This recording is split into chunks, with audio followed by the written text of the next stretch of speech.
tous les films qui sont sortis en janvier et qu'on n'a pas parlé ce mois-ci. On va commencer par Criminal Squad. Jamais entendu parler, jamais vu. Pareil, c'est un film... pareil, ça aussi, je trouve ça basique. J'ai même pas envie de le voir, tellement c'est un truc basique d'action. Je te mets en grand. L'acteur à gauche, là. Merde, attends. Non, je trouve qu'il lui ressemble. Attends, j'arrive pas en fait à lire. Oh, ouais, non, c'est pas lui, c'est un autre mec. Non. Gérard Butler. Gérard Butler et O'Shea Jackson Jr. Mais ouais, franchement, film d'action basique. Je crois que c'est une suite d'un truc de Criminal Squad. Ouais. Déjà, je reprends un truc que Esteban avait dit il y a longtemps. Encore une fois, c'est cette mode de mettre des grosses têtes sur les. Et encore là, il y a un délire en mode blanc et noir d'un côté. Franchement, en vrai. Ouais, il y a si, ça va. Il y a une idée, mais. Là, je peux comprendre pourquoi il y a des têtes, mais souvent, c'est moi ce que j'appelle le syndrome Marvel de ah, regardez, c'est les persos, on met les têtes dessus ou les Spider-Man. Mais voilà, ce Criminal Squad, voilà, ça m'a pas intéressé pour tout le monde. Non, absolument pas. Non, tout ce qui est les films de criminels, machin. Ouais, voilà, bah oui, ça c'est ça, oui, ça me. C'est pas un minimum fantastique, je suis en mode. C'est ça. Si, les bad guys, mais voilà.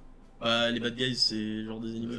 La chambre d'à côté. Ça. Je sais pas de quoi ça parle, mais il me hype de ouf. Alors, moi justement aussi, j'étais vachement intéressé par le film et je trouve ça dommage qu'on l'ait pas abordé. Mais je compte quand même aller le voir parce que ça avait l'air sympa et j'ai vu pas mal de scènes qui semblent être un peu chelou.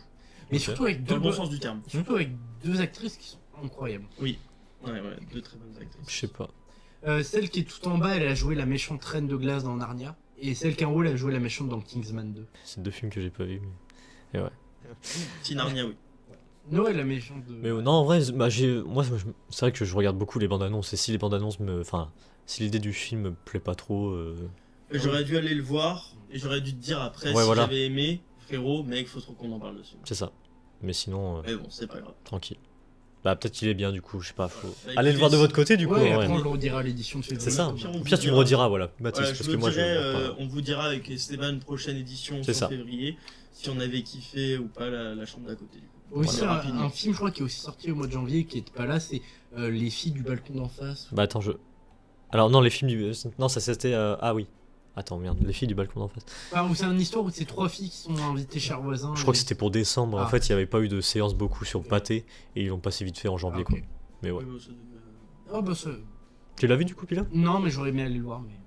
Le dossier Mal d'Aurore. Alors, ça, je crois que c'est un documentaire, non? C'est une histoire vraie, oui. Je crois que c'est un dossier sur des trucs pédo. Dans le délire là, ouais. Mais j'ai pas vu. Donc je crois que c'est un film qui est aussi pareil sur. Je crois qu'il s'appelle Don't Fuck Witch Cat ou un truc comme ça. Oui, le dossier Mal d'Aurore. Le dossier Mal d'Aurore. Non, franchement, le délire comme ça, en plus. Janvier, j'ai vraiment l'impression qu'ils mettent tous les thèmes un peu. Déprimant. Voilà. C'est ce que je disais en début, souvent janvier, c'est les réalisateurs qui sont pas trop sûrs de leur film, ils les mettent en janvier. Voilà, c'est ça. C'est un film franco-belge, il a fait 3,7 sur 5 et 7,1 sur 10 sur IMDb. Film réalisé par Fabrice Duwels. La disparition inquiétante de deux jeunes filles bouleverse la population et déclenche une frénésie médiatique sans précédent. Paul Chartier, jeune gendarme idéaliste, rejoint l'opération secrète Mal d'Aurore, dédiée à surveillance d'un suspect récidiviste. Confronté au dysfonctionnement du système policier, il se lance seul dans une chasse à l'homme qui le fera sombrer dans l'obsession. Moi, c'est pas un truc qui m'attire aussi, des trucs comme ça. Si on me propose d'aller le voir, je dirais oui, mais je vais pas par moi-même, quoi. C'est ça, faites votre propre avis chez vous, voilà. S'il est encore en salle, parce que bon, ça date de début janvier de ça, du coup. Mais ouais. Bon, les films pas ouf, Pathé, il laisse pas plus normalement. C'est ça. Baby Girl. Oh putain. Esteban. Non, mais ce film, le synopsis, je suis désolé. On dirait que ça a été écrit par une gamine de 14 ans sur Wattpad qui est en pleine chaleur parce que y a Timothée qui lui a dit bonjour dans la cour. Moi, je sais pas, ça m'a pas non plus intéressé le. Ah non, mais ce film est une catastrophe. Ah oui, non, oui. Je sais que c'est une catastrophe. Et le synopsis. Moi, je sais que ma soeur allait le voir, elle savait pas de quoi ça parlait, en mode ah, mais elle allait pas le voir, ça parle que du cul. Ah d'accord, bah, c'est Elite quoi. Ouais, je sais pas si vous avez la ref, mais. Ah oui, je crois qu'il y a du cul. Oui, voilà, c'est ça. La majorité des sites lui donnent moins de la moyenne, c'est une catastrophe. En gros, c'est une femme, elle est sûrement ménopausée, elle arrive pas à prendre du plaisir avec son mari, et il y a un stagiaire qui arrive dans son entreprise, et il baise sur le bureau, dans la cuisine, je sais pas, partout, elle a des orgasmes avec lui. Et après son mari, comme c'est un gros cuck, il est en mode, oui, je te pardonne, c'est pas grave. Je crois que c'est ça vraiment. Ah, janvier, on enchaîne les conneries là. C'est pour ça, moi dès que j'ai sur les réseaux et qu'il y a des pubs d'influenceurs cinéma, je mets ça entre de grosses guillemets en mode ouais, allez voir Baby Girl, c'est trop bien, je suis en mode. C'est Baby Girl qui fait ces pubs là, je suis en mode. Ouais, je te jure. Ils vont forcément dire que c'est positif. C'est ça. C'est comme avec Betterman, genre vraiment des. Betterman, du coup, ouais. Mais Mathis aussi. Non, bah la majorité des trucs qui mettent des bonnes notes, c'est des gens qui. Concrètement, c'est des hommes qui se sont branlés, quoi. On voit le délire du film, du coup. Ouais, très bien. C'est des vieux de 60 ans, il se passe rien dans leur vie. Très bien. Bah pareil, hein, allez faire votre avis. On peut pas dire à des gens de pas aller voir le film, de toute façon. Ouais, non, mais. Baby Girl est un thriller intense et incroyable. J'ai envie de dire, si vous avez le cinépass, allez le voir si vous faites chier. Si, si vous devez payer une place de ciné pour ça, allez pas le voir, regardez. Je te jure, c'est ça. À la limite, allez regarder La fille d'un grand amour. Franchement, ça franchement, je peux le dire, oui. Clairement. Je comprends comment les gens ils peuvent aimer ça. Vraiment, je comprends. Ensuite, du coup, nous avons eu Jouer avec le feu. Alors, ouais, c'est encore un truc drame. Ils nous ont sorti que ça, genre janvier, des trucs de drame. C'est un énième film français, quoi. Avec Vincent Lindon, qui est un spécialiste des films de drame. Donc, ouais. C'est pas dingue, janvier, hein. Voilà, c'est ça. Ensuite, nous avons eu Betterman, du coup, qui est là plus récemment. Ouais, alors ça, par contre, j'ai entendu dire qu'il était vraiment bien. Donc, moi, je vais probablement aller les voir après. Et je vous dirai du coup si j'ai bien aimé en février. Mais le film a l'air cool et ça me donne vraiment envie de le voir. J'aime beaucoup l'idée d'illustrer le mec en tant que singe, c'est assez intéressant. Ça me fait penser à Bonne Nuit Poun Poun qui illustrait son personnage en tant que petit oiseau. Okay. Donc c'est intéressant, je vous dirai si ça m'a plu. Très bien, tu veux qu'on te le voit aussi, Pila ou... Non, après c'est juste mon esprit de contradiction de con, comme j'ai que des pubs de mecs qui ont été payés pour dire en mode ah oui. C'est le meilleur film, j'ai pleuré, ça a changé ma vie, allez le voir. Ouais, je te jure. Je suis en mode. En plus, j'ai entendu dire, parce que c'est un biopic sur Robbie Williams. Oui, pas l'acteur. Oui, j'ai entendu dire dans les trucs comme ça, de trucs TikTok à la con, genre. Oh, il y a de la musique dans le film. Bah, sans déconner, sans déconner. Je vais avoir un biopic sur Queen dedans. Il y a de la musique. Mais les gars, il y a Bohemian Rhapsody, mais c'est un truc de dingue. Putain, je vais aller voir le biopic sur Marie Curie. Il y a Marie Curie et son mari. Les gars. Wolfman, il y a un loup-garou. Mais non, La fille d'un grand amour, il y a de l'amour. Mais quoi? Quoique. Dans La fille d'un grand amour, il y a deux gens qui ont fait une enfant, c'est une fille. Mais les gars, dans Zougri Movies, il y a Valentin. Mais non. Enfin bref. Betterman, du coup. En soi, l'idée du singe au lieu d'un homme, c'est. Oui, ça peut être intéressant, mais bon. Ça peut être une take artistique intéressante. Ouais. Mais bon, apparemment, j'ai vu qu'il marche pas trop bien, du coup, en ce moment. Ah ouais, pareil. C'est peut-être que les gens sont saoulés des biopics parce qu'à une époque c'était bien, ils en sortaient un de temps en temps et maintenant j'ai. Ouais, j'avoue, il y a que ça en plus. Il y a une chier monumentale de biopics. En plus, il y a eu aussi, bah on va en parler juste après. Betterman, du coup, on a dit ce qui. Ouais. Aussi, du coup, il y a eu Un Parfait Inconnu avec Timothée Chalamet. Oh non, mais j'en peux plus, j'en peux plus de cet acteur. Pareil, c'est un biopic encore une fois sur un mec, un chanteur. Enfin, je sais même plus c'est qui, mais. En fait, j'en ai marre, moi. Déjà, j'en ai marre des biopics. Bob Dylan, oui. Et j'en ai marre de Timothée Chalamet. Genre, ce mec-là, on le voit partout. Je l'ai vu dans Wonka, je l'ai vu bah du coup dans Un Parfait Inconnu. Après tu peux dire ça avec tous les genre Will Smith, tu peux dire ça avec tout le monde en fait. Ouais, mais le problème c'est que Will Smith il est bien. Oui, c'est parce que t'aimes pas l'acteur quoi, c'est pour ça oui. Ah mais Timothée Chalamet, en fait moi je sais pas, moi j'ai rien avec. Il est pas bon. Il joue pas bien. Genre, mais en fait, mais surtout, j'ai l'impression comment il joue en anglais, ça ouais, il est monotone. Il est trop nul en Paul Atreides. Le seul truc que je l'ai bien aimé, c'était en Wonka. Genre vraiment dans Wonka, il était bien. Mais sinon, Paul Atreides, il est nul à chier. Genre, j'ai jamais vu un personnage principal aussi nul. Genre, Dune, c'est super bien. Les films sont super cool. Hein. Mais par contre, alors. Et moi, je trouve que qu'il est dans sa façon de jouer, c'est toujours la même, c'est monotone. Dans Wonka, ouais. Et dans les autres personnes, tu reprends. Ces lignes de dialogue dans d'autres films, tu les colles, tu vois pas les. J'ai oublié de dire, ça sort ce mercredi du coup. Ouais, bah allez pas le voir. Voilà. Bah, allez le voir, mais du coup. Oui, on ne peut pas dire aux gens, voilà. Mais en fait, moi, ce qui m'énerve, c'est vraiment les biopics. Mais j'aime trop. Ils en sortent une par semaine, la Betterman la semaine dernière, enfin cette semaine du coup.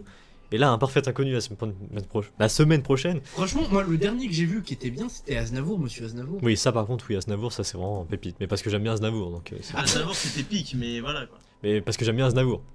Sinon, j'ai Bob Dylan, je connais pas trop Bob Dylan, je vais pas le voir quoi. Bah, Bob Dylan, j'ai jamais entendu parler de ce mec. Bah, c'est comme Betterman, bah, Robbie Williams. Ouais, Robbie Williams, j'avais déjà entendu avant. Voilà.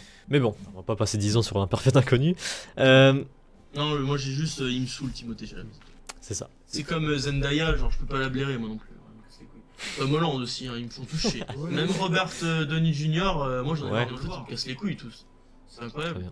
Mais tu sais, c'est pareil. Par exemple, je sais qu'au Royaume-Uni, ils mettent Peter Capaldi partout et tout. Oui, bah oui. Genre, c'est bon, hein, c'était un super bon docteur. Il se lui prend sa retraite un peu, il commence à être Après, vieux. c'est kiff. C'est kiff faire ce qu'il fait, oui. Ah oui, mais s'il kiffe, c'est très bien. Franchement. C'est juste. Ouais, mais en fait, moi j'ai l'impression qu'ils prennent Timothée Chalamet, Zendaya ou Tom Holland. Chalamet fonctionne. Et ils prennent juste pour être sûr que leur film fonctionne parce qu'il y a leur tête sur l'affiche. D'ailleurs, les seuls films où je suis allé, où elle l'a joué, soit elle a joué très peu, genre d'une, elle a prononcé 2 phrases, elle a été payée la plus chère de tout le casting, pour apparu 5 minutes à l'écran. Elle a joué dans Spider-Man, c'est la pire Mary Jane que j'ai vue. Ouais. Elle a joué dans Challenger, c'est un film de merde. Enfin, je l'ai pas vu, mais. Dans Challenger. C'est un truc sur du tennis. Ouais. C'est. Waouh, le film. Ah, je croyais que c'était celui de boxe là. Non, Challenger, c'est la scène iconique où il y a un trouble, où il y a 2 mecs qui veulent l'embrasser, mais si on embrasser les 2 mecs ensemble, genre le consentement et tout, c'est cool. Hein. Bref. Aussi qui sort la semaine prochaine, et ça, franchement, j'aimerais bien faire une critique, parce que bon, on pourra pas en parler en février, mais si vous voulez. Compagnon. Ouais. Oui, moi aussi j'aimerais en parler aussi. Et bah, je pense qu'il y aura une vidéo bientôt sur la chaîne, du coup, avec Compagnon. Franchement. Ça a l'air intéressant. Ouais. Le principe est cool en fait. Film d'horreur un peu goofy. Ouais. Aussi, j'aime bien.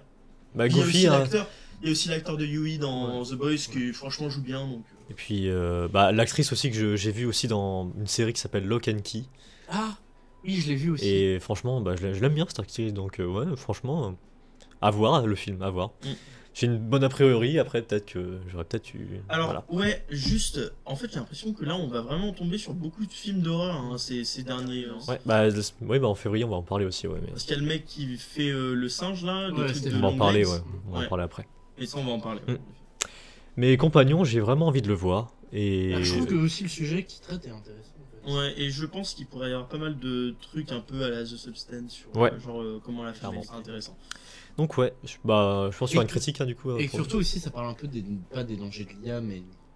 On verra, on sait pas encore. C'est ça, parce qu'en fait ça peut tout dire le film, parce que dans la bande-annonce c'est marqué que ça va vous retourner le cerveau, un truc comme ça. En fait moi de ce que j'ai compris, c'est une sex doll, une poupée sexuelle.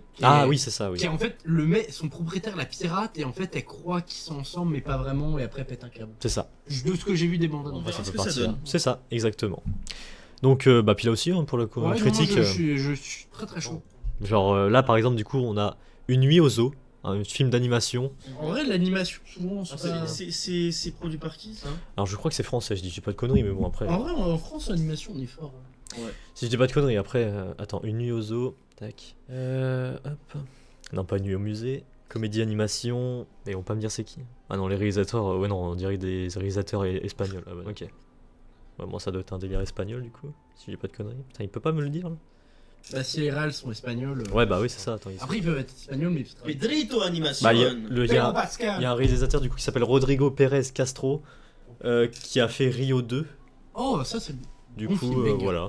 Si ça vous... Non pourquoi pas aller le voir, moi j'ai bien envie d'aller le voir. Et Ricardo Curtis. Ricardo Curtis qui a fait du coup Croquette, le chat merveilleux l'année dernière. Ah magnifique. Et L'âge de glace, la grande chasse aux œufs. Ah oui. Wow. Ça doit être un spin-off, ok. Ouais, je me souviens, hein, les petits là qui sont là. Ouais, Croquette, oui, bah oui, clairement. Bah à voir. Mais du coup, oui, Rio 2 aussi. Ça a l'air mignon. Je vais toujours donner du crédit aussi. Je sais pas si j'en ferai une critique, mais bon, je pense que je le regarderai quand même. Voilà. Bah, moi je me dis que je regarderai si je juge que c'est intéressant de faire une critique, je te le dirai. C'est ça. Mais je pense qu'il faudrait plutôt se concentrer sur Compagnon du coup. Moi tout ce qui est films d'animation, j'essaie toujours de donner une chance parce que... Ouais bah ouais, je compte le regarder quand même, c'est ça. Donc voilà pour janvier, franchement c'était vraiment pas fou. À part la fin, la semaine prochaine, là, avec Compagnon et tout. Mais sinon le début...